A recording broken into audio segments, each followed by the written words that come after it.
Welcome to this Zentangle Quickie. My name is Heather Hartwick Gladden. I'm a certified Zentangle teacher, and today we're going to take a look at the Tangle coaster from CZT Carole Ohl. All right. Actually, I found this one nosing around on Carole's blog. I saw one that I liked. Like, oh, we've done that one already. So we'll give this one a go. All right, starts off with a big continuous S shape curve line, however you want to do it.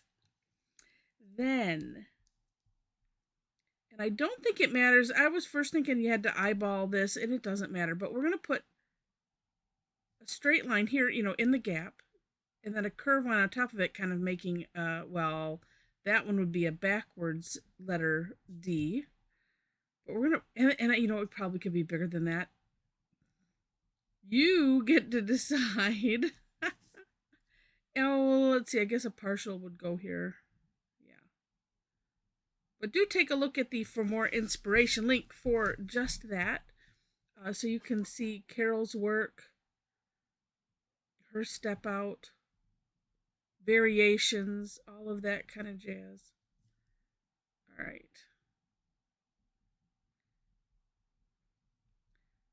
Then, oops. Yeah, there probably wouldn't be one there. Okay. I think, well, I could put a little bit of a there. Next, pick a side, any side. It's not going to matter. And what Carole has is lines, going from this shape to the to your squiggly line. What I decided to do in looking at hers, and this is just for me, you take a look and you decide for yourself, or just say, well, this is how I'm going to do it, and that's that. I like to divide it in half, and then she has a couple going from kind of the edge to the edge ish. And then so what I decided to do was start there and then just divide it.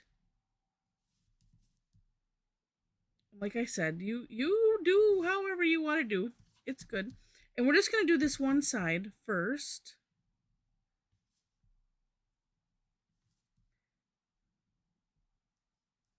And say going back and looking, I don't know that it has to go right here, just somewhere towards that edge. And it did seem like, a lot of them are different, which is nice because it just goes to the it just doesn't matter philosophy. All right, let's see. Over here, we would have, okay, straight one, we'll call that there. And there. All right. On the ends of these, she has put some big dots. Big dots, little filled in orbs, whichever way you want to think about it.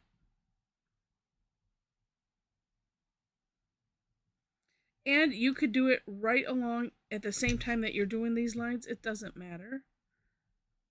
She has it all on the same step.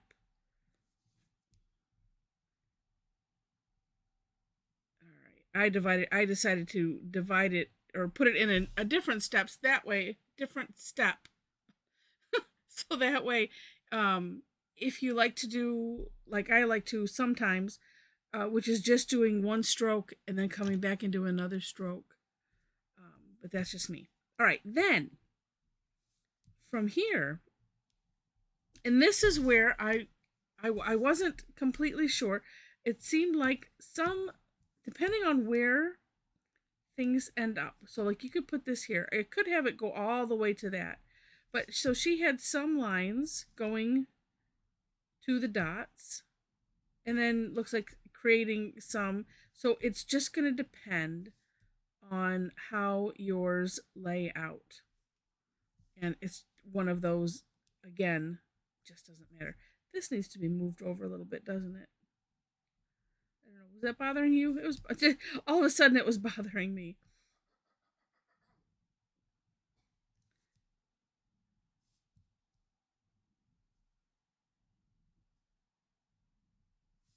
And there we go. That is essentially it. Except now you get to, play, shade, all of that. what and obviously this, it's meant, I didn't read the story, but from the name you can kind of get, maybe roller coaster, and this is the structure. So, oops, look I forgot one. Somebody was yelling, I could hear it all of a sudden. Oops, not that pen. Well, I could sort of hear it. I just heard it just now. There's a delay. And let's see, there'll probably be one coming right about there. Okay. So, on my version of the step out, what I decided to do, I'm gonna just start here and put graphite on the tops here. Well, the top, this is the way I have the tile facing. That's what I'm calling it, the top. And obviously spreading out the graphite. And then, as long as, well, I don't know that it matters how far down you go. What I was trying to avoid is the graphite remorse and having it where it's like, well, that just looks like it's gray on both sides. So I'm being careful to put it on just the inside of the section. And like I said, I didn't bring it down too far because you can always go back and bring it down further if you want to. You can make it darker. It's completely up to you. But I think that looks neat. I also noticed on hers, and I'm going to go ahead and do that, that she had some graphite around the little C shape here.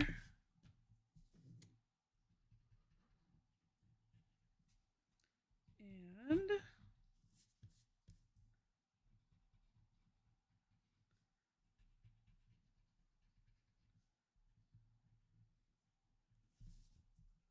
I like it, I think. I'm going to bring that out a little more and make it a little jagged so it doesn't look contrived. Yeah, interesting. But like I said, you can maybe bring some of these down a little bit. Just you play and have fun. All right, so I hope you've enjoyed this. If you did, would love it if you click on the like button, and if you liked it enough to see more, go ahead and click to subscribe. And as I'm saying this, I'm thinking, something else you could do if you just want to do the whole thing. I do this a lot with border tangles. Is you could just do along both sides, and that would look fine too. So yeah, okay. So I mentioned the description section. You'll find links to step outs. Below those, you will find my link tree. So if you would like to connect with me, if you enjoy my presentation style, I do teach twice weekly, and actually 2 times on each day, Tuesdays and Thursdays. Thursdays is free. It's called Tangle Time. You'll find information on my website, and there are some places there in the link tree where you can follow me for classes, including my Facebook page.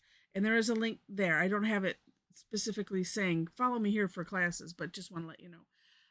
Also, if you're on Facebook and would like to join our Tangle Addicts community group, we'd love to have you. There's a link there, and there are 4 questions that you have to answer in order to gain entry. And all the information there is self-explanatory, and yeah, I think that's it. So with that, thank you so much for watching, and I wish you happy tangling.